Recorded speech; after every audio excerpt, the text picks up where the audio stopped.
संभल बनारस बरेली में मंदिर मिलने के बाद से एक जंग सी शुरू हो गई कि भाई अब उन मंदिरों को ढूंढा जाए जो कि प्राचीन मंदिर हैं, जो काफी समय से छुपे हुए या फिर मस्जिद के नीचे मंदिर छुपे हैं। जिसके बाद आरएसएस प्रमुख मोहन भागवत की एक प्रतिक्रिया सामने आती है, जिसमें वो ये हिदायत देते हैं कि कुछ लोग हिंदुओं के नेता बने हुए हैं, मस्जिदों के नीचे से मंदिर ढूंढने की जो शुरुआत की गई है उसको रोका जाए। ये सही नहीं है। तो जो तमाम बयान दिया गया है, इसके पीछे का मतलब क्या है, इस पर बात करने के लिए हमारे साथ शिलाउद्दीन शिबू जी जुड़े हुए हैं, मौजूद हैं। उनसे जानते हैं कि इसके पीछे का क्या अर्थ है। आखिर क्या ये मुसलमानों के हित में है बयान, या फिर जो है आरएसएस बीजेपी को सीख देना चाह रही है? क्योंकि इस बयान के बाद से ये भी सवाल उठने लगे थे कि क्या बीजेपी और आरएसएस में बन नहीं रही है।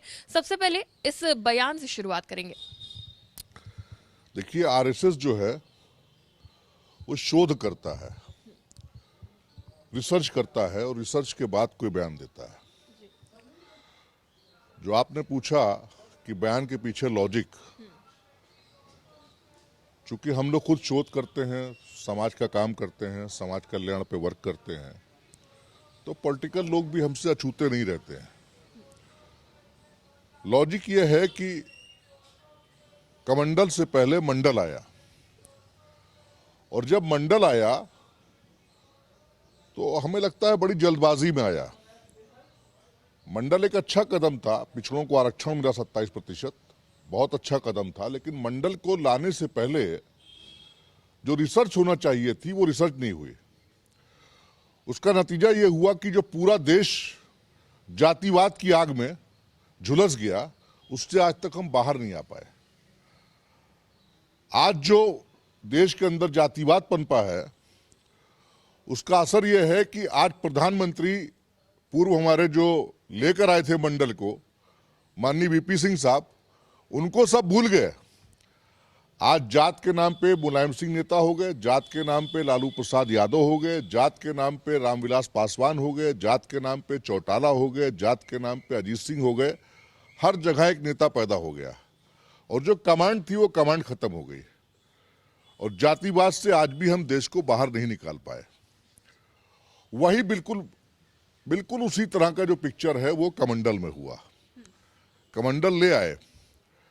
आज पूरे देश के अंदर पोजीशन यह है कि हर क्षेत्र में, हर विधानसभा में, हर लोकसभा में एक हिंदू नेता पैदा हो गया है, हर प्रदेश में एक हिंदू नेता पैदा हो गया है। आज होड़ लगी है कि मैं सबसे बड़ा हिंदुत्ववादी, मैं सबसे बड़ा हिंदुत्ववादी। जो आरएसएस की कमांड थी पूरे आंदोलन पर, पूरे हिंदुत्व पर, वो कमांड आज कमजोर हो गई है। आज आरएसएस को लग रहा है कि हमारे हाथ से कमांड छूट चुकी है। आज बात होती है, यूपी की बात होती तो लगता है कि योगी सबसे बड़े नेता हैं हिंदुओं के।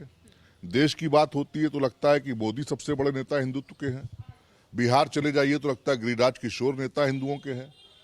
तो आज जो एक कमांड थी, एक जो सेंट्रलाइज था पूरा हिंदुत्व, वो खत्म हो चुका है। और आरएसएस को ये लग रहा है कहीं ऐसा ना हो कि कट्टरवाद के चलते, जो कट्टरवाद हिंदुस्तान में पनपा है, कहीं ऐसा ना हो कि देश उसी रास्ते पर चला जाए जहां पर कुछ दिन पहले भी बांग्लादेश गया, जहां पर उससे पहले श्रीलंका गया। और अगर ऐसे हालात हिंदुस्तान में पैदा होते हैं तो इसकी पूरी की पूरी जिम्मेदारी, पूरा का जो पूरा ठीकरा है, वो सिर्फ वो आरएसएस पर फोड़ा जाएगा। और आरएसएस को हो सकता है दोबारा 100 साल से भी ज्यादा लग जाए सत्ता में आने के लिए। तो ये है पूरा लॉजिक। लेकिन आरएसएस तो सत्ता से दूर है, वो तो कहती है कि हम राजनीतिक पार्टी नहीं है। भाई ये तो सबको लगता है कि आरएसएस चला रही है पार्टी, या बीजेपी कौन चला रहा है, बीजेपी का मदर पार्टी कौन सी है, या बीजेपी का मदर संगठन कौन सा है। ये तो कहने की बात है कि आरएसएस संगठन अलग है, बीजेपी अलग है। बीजेपी जो है आरएसएस की देन है। ये जो मोहन भागवत का बयान था, इसमें कहीं से भी कोई हित मस्जिदों का, मुसलमानों का दिखता है, या फिर जो है सिर्फ एक हिदायत रही है? बताया ना कि हित नहीं है। उसके पीछे लॉजिक ये है कि उनको लग रहा है कि हमारी जो कमांड है हिंदुत्व पे, हिंदूवादी लीडरों पे, जिसको उन्होंने पैदा किया, वो कमांड खत्म हो रही है, और हर क्षेत्र में हिंदू लीडर पैदा हो रहा है।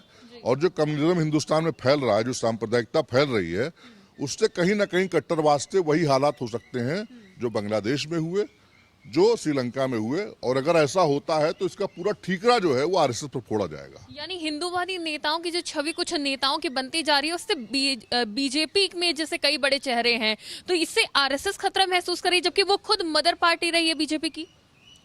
आरएसएस को या खतरा, फिर ये किसी और के लिए, क्योंकि जब इस पर सवाल पूछा जाता है आरएसएस से बीजेपी से, वो साफ इनकार कर देते हैं कि ये बयान बीजेपी के लिए नहीं है, तो आखिर ये बयान किसके लिए है?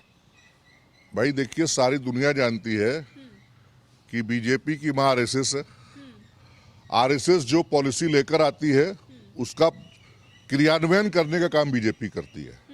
और आज भी जो कुछ हो रहा है हिंदुस्तान में, जैसे भी हो रहा है, उसको जो पॉलिटिकल संरक्षण मिला है आरएसएस की विचारधारा को, वो बीजेपी का ही संरक्षण है। बीजेपी की सरकार है देश के अंदर, प्रदेश के अंदर बीजेपी की सरकार है, बहुत से स्टेट में सरकार है।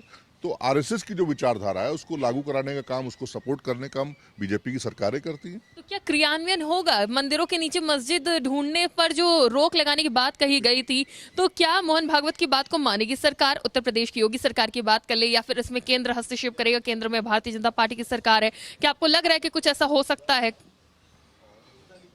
मुझे लगता नहीं है कि अब कमांड आरएसएस की रह गई है बहुत मजबूत, क्योंकि अगर आप बात करिए तो इस वक्त बात ये नहीं होती कि यूपी बीजेपी सरकार है, बात ये होती कि योगी सरकार है।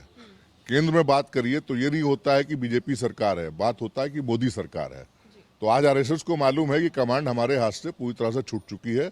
अब हिंदुओं के नेता आरएसएस नहीं है, आरएसएस हिंदुओं का बड़ा संगठन नहीं रहा। आज जो पहचान है हिंदुत्व की, वो पहचान है नरेंद्र मोदी, योगेश नंदन, नरेंद्र मोदी और माननीय योगी जी। बिल्कुल, बहुत बहुत शुक्रिया हमारे साथ बातचीत के लिए। तो ये लॉजिक बता रहे थे सलाउद्दीन शिबू जी कि क्या लॉजिक रहा है आरएसएस प्रमुख मोहन भागवत के बयान के पीछे, वो किसको सीख दे रहे, किसको नसीहत दे रहे हैं। वीडियो जर्नलिस्ट हरिराम जी के साथ में शिखा मेहरोत्रा, आज की खबर, लखनऊ।